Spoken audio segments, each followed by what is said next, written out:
આટલું કોઈ વિનંતી કરતું હોય ક્યારે કરતું હોય કે ભાઈને ખરેખર જરૂર છે ને કોઈ કરનાર નથી આજે એટલા માટે જ આટલું બધું વિનંતી કરી રહ્યા છે અને દોડી રહ્યા છે ચારે બાજુ. અને જે રીતે જોઈ રહી છું કે કોઈ જગ્યાએથી આજે રિસ્પોન્સ નથી મળતો. પછી તમે વિચાર કરો, આજે ડોનેશન લેવા કંપનીમાં આવે છે, એક કાકા આવે છે માનવ સેવા આશ્રમમાંથી અમદાવાદથી અમારે ત્યાં ડોનેશન લેવા. દર વખત હું જ ઓનલાઈન નાખું છું, સાઇન કરીને વાઉચર એમની જોડેથી લઉં છું. બરાબર.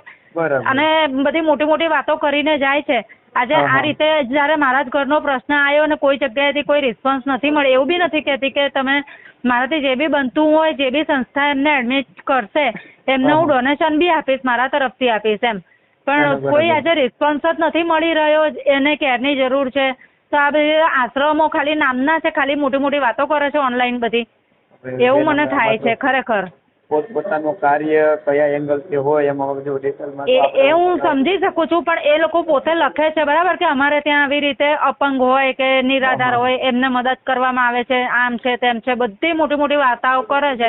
આજે આ તો ભાઈ અપંગ બી નથી, કઈ નથી, બસ એમને ખાલી અશક્તિ થઈ ગઈ ને એમનું આગળ પાછળ મા બાપ કે કોઈ કરતા કોઈ છે નહીં અને એમને જરૂર છે એટલા માટે એમના માટે આટલું બધું દોડી રહ્યા છે અને પ્રયત્ન કરી રહ્યા છે. આજે ત્રીજો દિવસ છે પણ કોઈ જગ્યાએથી કોઈ રિસ્પોન્સ નથી. જો બેન અમારા તરફથી તમને કોઈ જો સવાબમાં કે કસાજ રહી હોય તો મને તમે શ્યોર કહી હક્કો દઈને કે ભાઈ તમે સંસ્થા ચલાવો છો, હેલ્થ ચેરિટેબલ ટ્રસ્ટ, અમે ઓનલાઈન સંસ્થા ચલાવીએ છીએ.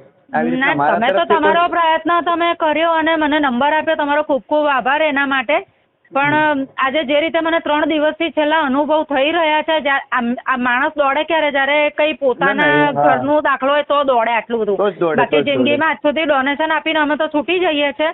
કોઈ દિવસ કોઈ જગ્યાએ અમે મુલાકાત લેવાય નથી ગયા કે તમે લોકો આ પૈસાનું શું કરો છો. મારી જ કંપનીમાં કહું છું ને, દર વર્ષે એક અંકલ આવે છે અમદાવાદથી અને દર મહિને હું એમને ડોનેશન નાખું છું. આ સિલસિલો 5 વર્ષથી ચાલી રહ્યો છે. હવે આ કાકા આવે મારે ત્યાં ડોનેશન લેવા, એટલે આ વખતે હું કહું છું કે ચલો મને બતાવો તમે કઈ સેવા આપો છો. એ કાકાને હું પકડું છું, કારણ કે જયારે આજે જરૂર પડી તો કોઈ જગ્યાએથી કોઈ રિસ્પોન્સ નથી. એ વ્યક્તિ બિચારું રીબાઈ રહ્યું છે, પડી રહ્યું છે, એનું કોઈ કરતા કોઈ સાવ નિરાધાર વ્યક્તિ છે એટલા માટે જ આશ્રમ બાજુ દોટ મૂકે ને. કોઈ કરનાર હોય તો કોઈ શું કરવા આશ્રમમાં જાય અને શું કરવા આટલું બધું વિનંતી કરે. બરાબર. તમે કંપની ચલાવો છો બરાબર? હું નોકરી કરું છું, એકાઉન્ટન્ટ છું હું. શ્રી અર્બુદા સેલ્સ એલોયસ કંપનીમાં. એ પહેલા કેશમાં લઈને જતા હતા અમારે ત્યાંથી પૈસા. હવે છેલ્લા 2 વર્ષથી અમે લોકો ઓનલાઈન નાખીએ છીએ. દર મહિને મારી કંપનીમાંથી ડોનેશન જાય છે માનવ સેવા આશ્રમને. એટલે આવી રીતે પછી ખાલી વાતો કરે છે. જયારે કોઈને જરૂર પડે તો આવી રીતે આ લોકો જવાબદારી નિભાવે છે, આવો જવાબ આપે છે લોકોને. એવું મને નવાઈ ખરેખર લાગી રહ્યું છે. અને આ વખતે કાકા આવે એટલે કાકાનો ઉધડો હું લઉં છું. કાકાને કહું છું ચલો મને લઈને જાઓ ને બતાવો મને કઈ સેવા આપો છો તમે. ના એ તો બરાબર છે. તમે જોયું ખાલી પૈસા જ ઉઘરાવો છો તમે, ખાલી એવું મને લાગ્યું હવે તો. એ વાત તો તમારી, તમે તમારી રીતે વાત કરી હોય બધા સાથે એટલે તમને જે અનુભવ મને ખરેખર 3 દિવસથી એટલા ખરાબ અનુભવ થયા છે. પેલા ભાઈ બિચારો ઊભા થવાની પરિસ્થિતિમાં નથી. હવે એને કશું તકલીફે નથી થઈ ગઈ, બસ એને ખાલી કેરની દેખભાળની જરૂર છે. પણ કોઈ સિચ્યુએશન છે નહીં કે કોઈ એમની દેખભાળ કરી શકે. એમના નથી મા બાપ, નથી પત્ની, નથી છોકરીઓ, નથી છોકરો, કોઈ કરતા કોઈની સાવ રોડ પર એ ભય પડ્યો રહે છે. એટલે એના માટે આટલું મહેનત કરી રહ્યા છે પણ કોઈ જગ્યાએથી કોઈ રિસ્પોન્સ જ નથી. એટલે ખાલી આ બધી મોટી મોટી વાર્તાઓ લોકો જોડે પૈસા ઉજળવાના ધંધા કરે છે આશ્રમો વાળા. જો મેં તમને જણાવ્યું એ પ્રમાણે છે કે ભાઈ અમને તો કોઈ પણ આશ્રમ પરમિશન આપે ને એટલે કોઈ પણ વ્યક્તિને લઈને અમે જતા હોય. હવે માન લો કે અમે ત્યાંથી એક્સેપ્ટ કરીએ કદાચ અમે તમારા અને કોઈ આશ્રમ એક્સેપ્ટ ના કરે તો તમે જ વિચાર કરો, અમે જે ઓનલાઈન જે ગ્રુપ ચલાવીએ છીએ તો અમે એને કઈ જગ્યાએ રાખીએ, કારણ કે અમારો કોઈ સ્થાયી આશ્રમ તો છે નહીં. ના હું એ તમારી વાત, તમે તો આશ્રમ ચલાવતા જ નથી, તમે એક સેવા ભાવથી કામ કરો છો બરાબર છે. પણ એક વસ્તુ હું તમને વાત કરું છું કે આજે છેલ્લા મને 3 દિવસ પૂરા થઈ ગયા. એ ભાઈ માટે હું એટલી બધી જગ્યા પર દોડી રહી છું. આ પેલાનો નંબર આવે, પેલાનો નંબર આવે. અમુક લોકો કહે છે કે તમને કાલે જાણ કરીએ, આજે ફોન કર્યો તો હજી કહે છે 1-2 દિવસમાં. તો માણસ મરી જાય ત્યારે તમે લોકો પછી એને કોઈ રિસ્પોન્સ આપો જયારે જરૂર છે. તમે ફોન કર્યો અહીંયા રાજકોટમાં કર્યું હતું, સદભાવના વૃદ્ધાશ્રમ છે ત્યાં. પછી એક આ તરુણભાઈનો તમે નંબર આપ્યો, એમને કોન્ટેક્ટ. એ તરુણભાઈએ બી મને કીધું કે મેડમ મેં કરવા તો હું આપો. અરે પણ તમે ભલે ના કરો, આજે હું આટલા બધા કોલ કરું છું તો કમસે કમ હા કે ના તો પાડી દો તો હું તમને કોલ કરવાના છોડી દઉં. આપણે બધે બાજુ પ્રયત્ન કરી રહ્યા હોય તો મનમાં એવું તો હોય ને કે આ જગ્યા પર થઈ જાય તો સારું, કે કોઈ બી જગ્યા પર એ ભાઈને અત્યારે એડમિશનની જરૂર છે, દેખભાળની જરૂર છે, એનું કામ થઈ જાય તો સારું, એટલું તો ભાવના હોય ને આપણાને. ના કરવું હોય તો ના પાડી દો, એટલીસ્ટ ફોન તો રિસીવ કરીને ના પાડે ને કે નહીં મેડમ નહીં થાય અમારે ત્યાં, તો માણસ બીજી વાર ફોન કરીને હેરાન ના થાય. હા, એ વાત તમારી સાચી છે. જો અમારા તરફથી તમને પોઝિટિવ રિસ્પોન્સ ના મળ્યો ને મને તમે કહી શકો કે ભાઈ તમે પણ મને જવાબ પણ ખરેખર મેં અમદાવાદ ટ્રાય કર્યો, આ માનવ સેવા આશ્રમ છે ત્યાંથી મને રિસ્પોન્સ ના મળ્યો, પછી રાજકોટ સદભાવના આશ્રમ છે ત્યાં 2 દિવસથી કોન્ટેક્ટમાં છું, એ બેન બી હજી મને એવું કહે છે કે હજી 1-2 દિવસ થશે ત્યાં જવાબ આપશે તમને. અરે બેન, પણ એ ભાઈની તકલીફ છે, એને નથી સારું, એટલા માટે હું તો આટલું બધું કોન્ટેક્ટ કરી રહી છું કે ભાઈ એને કોઈ જગ્યા, તમે જ્યારે ચલાવી જ રહ્યા છો સંસ્થા અને બધાને આપો છો તમે તમારે ત્યાં આશ્રય, લોકોને ટ્રીટમેન્ટ, તો એક ભાઈ બિચારો જ્યારે ખરેખર એને જરૂર છે તો એના માટે કોઈ જગ્યાએથી મને કોઈ રિસ્પોન્સ નથી મળી રહ્યો. આજે બસ થઈ ગઈ. પોપટભાઈને ત્યાં મૂકી આવો. પણ પોપટભાઈને ત્યાં એ જ હું કહું છું ને, પોપટભાઈને ત્યાંથી બી મને એવો રિસ્પોન્સ આવ્યો હતો. પોપટભાઈ કે પેલા મહિપતસિંહ છે એમને ત્યાંથી, પોપટભાઈને ત્યાં તો કોન્ટેક્ટ કર્યો તો ઓનલાઈન, તો કોકે એવું કીધું કે 1-2 દિવસમાં ત્યાં રાઉન્ડમાં આવશે ત્યારે જોશે, પછી ઉપરથી આ પાડશે, એના 2-4 દિવસ પછી તો અહીં લેવા આવશે. હવે હજી એ રાઉન્ડમાં જ નથી આવ્યા, ખબર નહીં રાઉન્ડમાં એ વર્ષે આવે ને 2 વર્ષે આવે, ત્યાર સુધી એ ભાઈ હોય કે ઉકલી જાય કોને ખબર. જ્યારે જે વ્યક્તિને તકલીફ છે એને ખરેખર અત્યારે ઇમરજન્સીમાં જરૂર છે, અમે બધી બાજુથી હારી ગયા હોય ત્યારે જ આશ્રમોનો સહારો લેવા માટેનો પ્રયત્ન કર્યો હોય ને. ના એ તો એવું છે ને, નહીં તો શું કરવા કોઈ આટલું બધું પાછળ દોડે. જયારે ડોનેશન લેવા આવે છે તો અમે આટલા બધા સવાલ બી નથી કરતા, ચૂપચાપ આપીએ છીએ અમે કે ચલો એ લોકો એક સારું કાર્ય કરે છે, એના થકી કોઈ માણસનું જીવન સચવાય છે, કોઈની દેખભાળ થાય છે. પણ આજે જયારે મને પોતાનો અનુભવ 3 દિવસથી જે રીતે થઈ રહ્યો છે, ખરેખર નફરત થાય છે હવે મને કે ખરેખર મારે ત્યાં હવે કોઈ બી ડોનેશન લેવા આવ્યું ને હું એનો ઉધડો કાઢી નાખીશ કે તમે મને લઈને ચાલો, તમે કઈ સેવા આપો છો પહેલા બતાવો મને. ના એ તો બરાબર છે. આજે ખરેખર દિમાગ ખરાબ થઈ ગયું છે મારું કે 3 દિવસ થઈ ગયા અને મને કોઈ જગ્યાએથી રિસ્પોન્સ નથી મળી રહ્યો. એક બિચારો ભાઈ રોડ પર પડ્યો છે, એને કોઈ જોનાર નથી આગળ પાછળ, અને આશ્રમો વાળા આવી રીતે જવાબ આપે છે. ડોનેશન લેતી વખતે તો આવો જવાબ નથી આપતા. ના એ તો બરાબર. હવે આશ્રમો બધાને થિયરી પ્રમાણે બધા ચલાવતા હોય છે. હું ના નહીં પાડતી, દરેકનું આપણે રૂલ્સ બી ફોલો કરવા માટે તૈયાર છે. હું મારા તરફથી હું કહું છું કે 20-25 હજાર રૂપિયા જે ડોનેશન જોઈતું હોય તો બી હું આપવા માટે તૈયાર છું, પણ ખાલી ભાવના એટલી છે કે પેલા ભાઈને બિચારાને અત્યારે જરૂર છે, એ એની રીતે ઊભો થઈ જાય, એને મહિનો દેખભાળ મળી જાય ને તો એના પગ પર ઊભો થઈ જાય. એવું બી નથી કે કાંઈ એ ભાઈને તઈ મૂકી દેવાના છે. એ સારા થશે તો અમે લઈ બી જઈશું ને આ વખતે અમે એના કામ ધંધા બી લગાડીશું, અમારા નજર હેઠળ રાખીશું, જેથી કરીને ફરી એ કોઈ ધંધો આવો પીવા બીવાનો કરે નહીં. ના બરાબર. જો અમારાથી તો પ્રયત્ન થતા એટલા કર્યા કે નહીં બેન, તમે દિલથી કયો. ના તમને હું એપ્રિશિએટ કરું છું, તમારા તરફથી ખરેખર મને રિસ્પોન્સ મળ્યો છે, અને 3 દિવસથી જ્યારે બી મેં કોલ કર્યા છે તમે મારો કોલ બી રિસીવ કર્યો છે, એવું બી નથી કહેતી હું. પણ ખરેખર જેટલા નંબર જે લોકો આશ્રમો ચલાવે છે ત્યાંથી મને આજે નિરાશા સિવાય કશું જ નથી મળ્યું. મેં આટલા બધા પ્રયત્ન કર્યા, આટલા બધા કોન્ટેક્ટ કર્યા, પહેલા તો કોઈ જવાબ જ નથી આપતું પ્રોપર રીતે. આજે કોઈ માણસ આ તો સમજો એવી ખરાબ, એટલી બધી ટફ સિચ્યુએશન નથી કે ખલાસ થઈ જાય, બાકી કોકને એવી જરૂર હોય તો માણસ તો પડે મરી જાય ને. આશ્રમો વાળા ડોનેશન લઈને છૂટા થઈ જાય, ખાલી મોટી વાતો કરી કાઢે કે અમારા આશ્રમમાં આ એક્ટિવિટી ચાલે છે ને આ એક્ટિવિટી ચાલે છે ને ફલાણી એક્ટિવિટી ચાલે છે. તમે આજે અમારે ત્યાં નહીં GIDC માંથી લાખથી 2 લાખ રૂપિયા ડોનેશન દર મહિને દરેક કંપનીઓમાંથી જતું હશે, અને એ કાકા આવે છે આ વખતે, કાકાની આઈ બનવાની છે, એ ડોનેશન લેવા આવે એટલી વાર છે આ વખતે. વાંધો નહીં, પ્રયાસ કરીએ છે, એક દિવસ એવું હોય તો આપણે જો થતા પ્રયત્ન કરીએ તો શક્ય હોય ને કંઈક થઈ જાય તો સારું. જો ને ભાઈ, 2 હાથ જોડીને રિક્વેસ્ટ કરું છું તમારી રીતે, જો તમારાથી શક્ય હોય તો પ્રયાસ કરીને કોઈ સારી જગ્યા પર એમને કરાવી આપો તો સારું. તમને ખ્યાલ છે મારાથી પ્રયત્ન કરવાના કઈ મારા ચાલુ હતા, જી તમે કર્યા છે, હું ના નથી પાડતી તમને. ન કર્યા હોય તો તમે કયો ફોનમાં કે ભાઈ તમે કઈ મહેનત નથી કરી. મેં તમે જ્યારે કીધું છે ત્યારે મેં મારી રીતે બધી પૂછપરછ જ્યાં તે કોન્ટેક્ટ કરવાના હતા ત્યાં કરવાના. તરુણભાઈને મેં કીધું કે જો કદાચ તમારો એકવાર રિસીવ કરે તો ખાલી એટલું તો તમે કહી શકો ને કે ભાઈ એ બેનને તમે જવાબ તો આપી દો. હા કે ના? 100% હું બધાને તમે કહો ત્યારે હું ફોન કરું છું, જે કહેવાની રીતે બધાને કેવું હોય, અને તમને પાછો રિપ્લાય આપું છું, જવાબ આપું છું. ના તમારો કોઈ વાંક જ નથી, તમારો તો રિસ્પોન્સ મને પૂરેપૂરો મળ્યો છે, અને એટલા માટે જ આટલા ભાવથી તમને મેં કોલ કર્યો કે ભાઈ આવું થઈ રહ્યું છે અને પેલા ભાઈને ખરેખર અત્યારે જરૂર છે દેખભાળની હા, અને નકર તો મને કોઈ જગ્યાએથી એટલી વાતો જ રિસ્પોન્સ ના નથી થાય ને. મળી આ તો જો રહ્યો. રિસ્પોન્સ મારે ન આપવો તો તમારો ફોન હું receive હા ના કરું. હા રિસીવ ના કરો ને તમે, સાચી વાત. SK હેલ્પમાંથી બોલું છું. ઓલું કેમ છે તમે ફોન કરતા હતા ને? હા ભાઈ માટે આપણે આશ્રમો માટે વાત હા કરી. હા હા હા.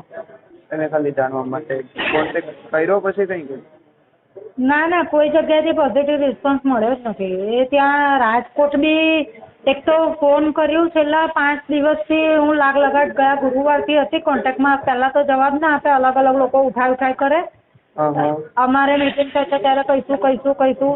હવે આજે કહે છે કે તમે બીજે શોધી લો, બીજે આશ્રમમાં મૂકી દો, અમે નહીં રાખીએ. એમની તો ઉંમર 54 વર્ષ છે એના અરે પણ ભાઈ મેં કીધું એ ભાઈને ઊભું થવાની સ્થિતિ નથી, એટલા માટે અમે આશ્રમ શોધીએ છીએ ને સારા થઈ જાય ત્યાર સુધી જ મૂકવા છે.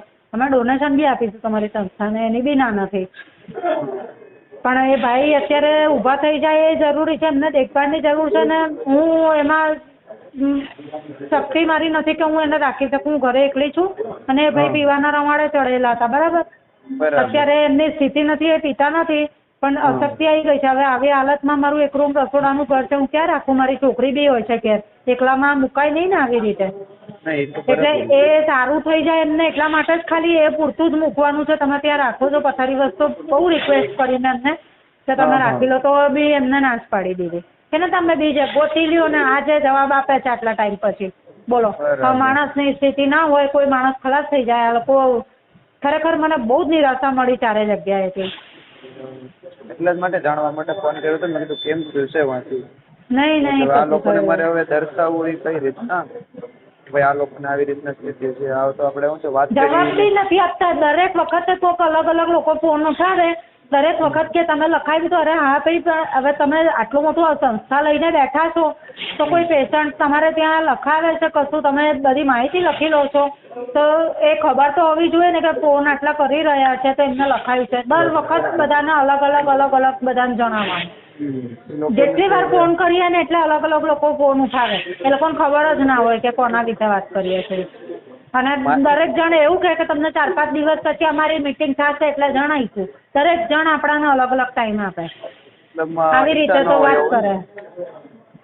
એક્સેપ્ટ કરવાની ઈચ્છા ના હોય એટલે બટ એમ નહીં, સીધે સીધું તમે એક તો કોઈ વ્યક્તિ પોતાની પરેશાનીમાં હોય અને આવી રીતે તમે ગોળ ગોળ ફેરવીને એમને હેરાન કરો, આનો મતલબ શું? એક જ વારમાં એના કરતાં ના પાડી દીધી હશે. એવી રીતે આટલું બધું ફેરવ્યા પછી આજે બી ના પાડી ને એમને. તો તે દિવસે કીધું હોત તો હું હેરાન આટલી ના થતી ને. 5-6 દિવસથી દિવસમાં 4-4 5-5 વખત એમને કોલ કરતી હતી. એમને ખબર જ ના હોય પહેલા તો. એ વાત તો બરાબર. તમે આ નંબર પર કોલ કરો, અમારે પેલા બેન વાત કરતા હશે, અમારે પેલા બેન વાત કરશે, હવે અમે ટ્રસ્ટી જોડે મીટિંગ કરશું. કેટલી જાતના લોટ સ્ટોપ આપણાને એક્સક્યુઝ આપે. એ લોકો સુધી તો કઈ નહીં. એવું હોય ને તો આપણે જે વાત કરી ને એ રેકોર્ડિંગ એ લોકોને નાખું તો કદાચ તમને સામેથી કદાચ કંઈક રિસ્પોન્સ આપે તો કે ભાઈ આવી સિચ્યુએશન છે, આપણે વાત કરી. ના વાંધો નહીં, નાખો તમે. હું તો ગૂગલ પર રિવ્યુ આપવાની છું. મને જેટલા લોકોના અનુભવ થયા છે ને બધાને અહીંયા ગૂગલ પર નાખવાની. બધી જે સંસ્થાઓ છે ને મેં કારણ કે તમે જેટલા કોન્ટેક્ટ કર્યા ને બેન, મેં વધારે કોન્ટેક્ટ કર્યા, બરાબર. હું જેટલી હેરાન થઈ છું ને છેલ્લા, આજે હું પરિસ્થિતિ સિચ્યુએશન વાઇઝ એવી હતી ક્યાં તો નોકરી જતી રહે પેલા ભાઈને હાથીને બેસી રહીએ તો, અને ક્યાં તો એ ભાઈને કઈ રોડ પર મૂકી દેવા પડે. ઘેર રખાય એવી બી પરિસ્થિતિ નથી ને એ ભાઈની હાલત બી ખરાબ હતી. તો બી કોઈએ વ્યવસ્થિત આન્સર બી નથી આપ્યો એક બી આશ્રમ વાળાએ. હું છે ને એવું હોય ને તો આમાં એવી રીતના પોસ્ટ બનાવીને ઓલામાં છે ને મોકલું બધાને તો ખબર પડે તો આશ્રમોનો કડવો અનુભવ કરી. ચોક્કસ તમે મોકલો, વાંધો નહીં. અને હું તો અહીંયા ગૂગલ પર બી રિવ્યુ નાખવાની છું. મેં કાલે અમે બધા ટ્રસ્ટમાં બેઠા હતા ને મિત્રો બધા વાત કરી હતી, તમારી જ વાત કરતા હતા અમે. આ ફોન કરે છે ને આવી કન્ડિશન છે, મને દર્શાવી દીધી. તો એને પછી મેં રેકોર્ડિંગ અમુક લોકો તો દાદાગીરી લિટરલી કરે. તમે એના ભાભી છો, એની બેન છે, તમે રાખો જ કેમ નહીં? અલા ભાઈ, પણ એ ભાઈ પીવાના રમાડા ચડેલો હતો. ગયા વર્ષે બી એને રિહબ સેન્ટરમાં મોકલીને સારો કર્યો અને પછી કોઈના કયામાં નથી. એ પી કરે આખું વર્ષ, કોઈનું સાંભળતો નથી. તે રોડ પર પડ્યો રે, ના કમાય ના કશું, અહીંથી પૈસા મોકલે તારે ખાઈ લે ને ના ખાય ને ત્યાં તો એ પૈસાનું દારૂ પી જાય. આવું બધું નાટક કરતો હતો. અત્યારે એની પરિસ્થિતિ ઊભું થઈ શકાય એવી નહીં. એટલા માટે અમે તમને આટલું બધું વિનંતી કરીએ છીએ, રિક્વેસ્ટ કરીએ છીએ. ઘેર રાખી શકાય એવી સિચ્યુએશન હોત તો અમે તમારી પાછળ દોડતા જ શું કરવા?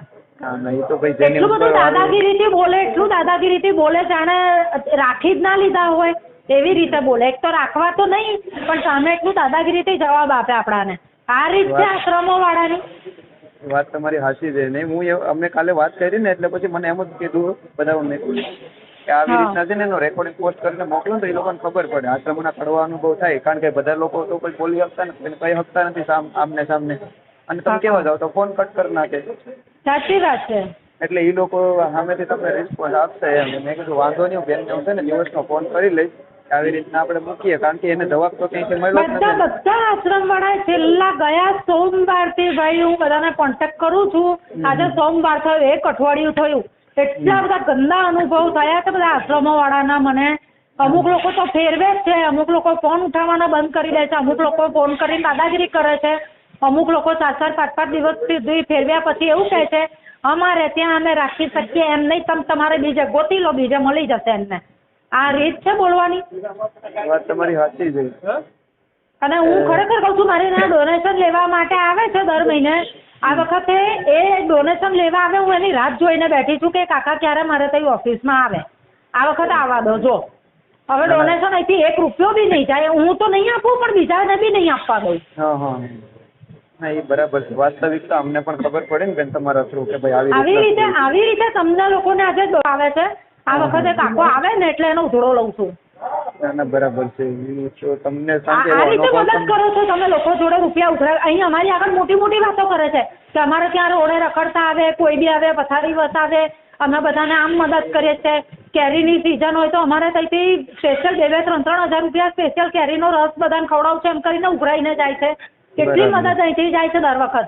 દરેક સિઝન વાઇઝ અમને આ વસ્તુ ખવડાવી છે પેશન્ટોને, અમને આ છે તે છે. 2-3 હજાર રૂપિયા એક્સ્ટ્રા લઈને જાય છે. તો અમે તો સદભાવથી જ આપીએ છીએ ને કે ચલો ભાઈ એક સેવા થઈ રહી છે. તો આ સેવા કરે છે આ લોકો.